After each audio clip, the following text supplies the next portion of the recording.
আল্লাহ ঢাকার শহরে বিমান দুর্ঘটনায় যারা দুনিয়া থেকে নিঃশেষ হয়ে গেল, আয় আল্লাহ তাদেরকে শাহাদাতের মর্যাদা দান করেন, জান্নাতের উঁচু মাকাম দান করেন।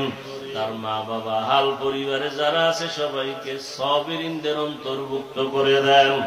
পরিবারে এই সন্তানগুলো যারা হারাইলো এর বিনিময়ে উত্তম নিয়ামত দান করেন। আয় আল্লাহ সবাইকে উত্তম নিয়ামত দান করেন, উত্তম নিয়ামত দান করেন। আয় আল্লাহ আমার কলিজার প্রত্যেকটা যুবকের দিনদার বানায়া দেন, 5 ওয়াক্ত নামাজি বানায়া দেন, নামাজ কাজা হওয়া থেকে হেফাজত করেন।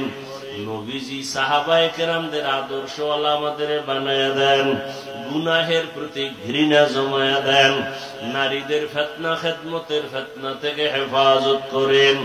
আয় আল্লাহ আমাদের হায়াতে বরকত বাড়ায় দেন। আম্বিয়ায়ে কেরাম, সাহাবায়ে কেরাম, শুহাদায়ে কেরাম, আউলিয়ায়ে কেরাম, আসাতিজায়ে কেরামদের মাকাম জান্নাতে উঁচু বানায়